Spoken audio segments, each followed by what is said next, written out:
Magandang hapon mga kabay. So ito yung inistimate ko nung nakaraang araw. Ito yung puro reverse, wala siyang forward. So ngayon mga kabay, papalitan na po natin siya ng brass holder. Ayan po. Ayan. So ito po yung brass holder. Ito yung nagre-reverse tsaka forward. May kasama na rin siyang carbon brass. So sa part number nito mga kabay, brass holder ng D25032 in418033. Ayan, yan po yung part number ng kanyang brass holder. So tara mga kabay, samahan nyo ko, ikakabit po natin. So yan mga kabay, nakalas ko na po yung screw. Ayan. Di kita.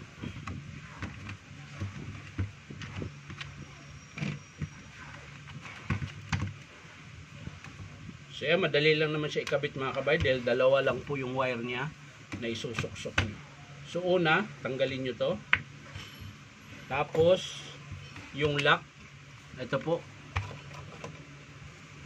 susungkitin nyo lang yan ng flat na maliit. Ayan, paangat. Ayan, yan po yung lock.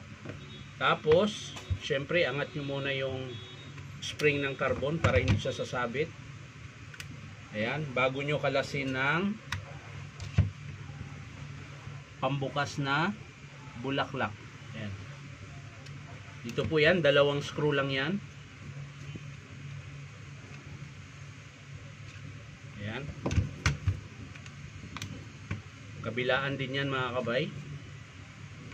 Ayan.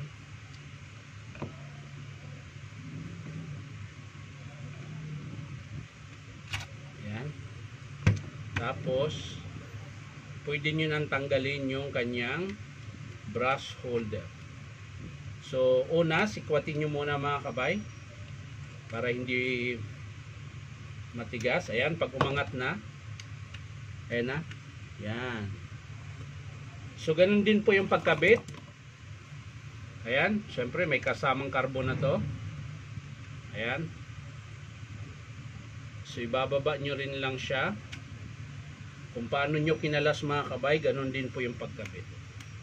So ayan mga kabay. Ayan, kailangan naiikot siya sagad. Pag hindi siya naiikot mga kabay, ibig sabihin baliktad yung kanyang brass holder. So ang gagawin nyo, iikutin nyo lang yung brass holder para magsakto. Ayan. Kasi kung baliktad yan sa mga kabay, hindi yan katulad nito, sagad na sagad.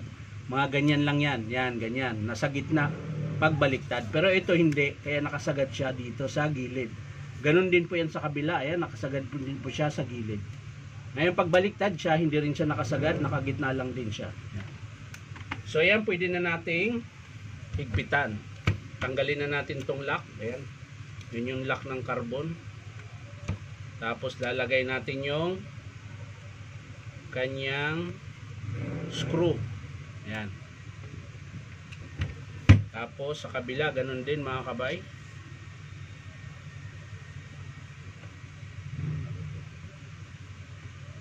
Yan. So okay na mga kabay.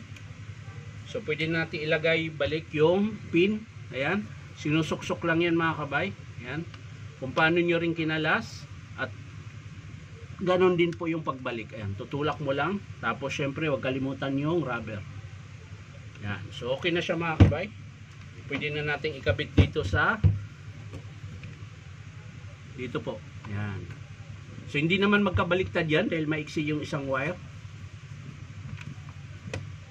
Unahin natin yung red. Tapos yung blue. Ayan.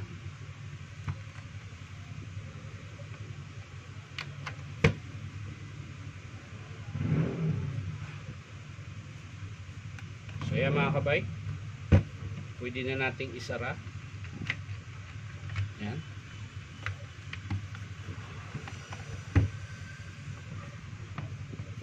So yan mga kabay, nakabit ko na po yung screw. At syempre bago na po yung kanyang brass holder. So yan, titesting natin.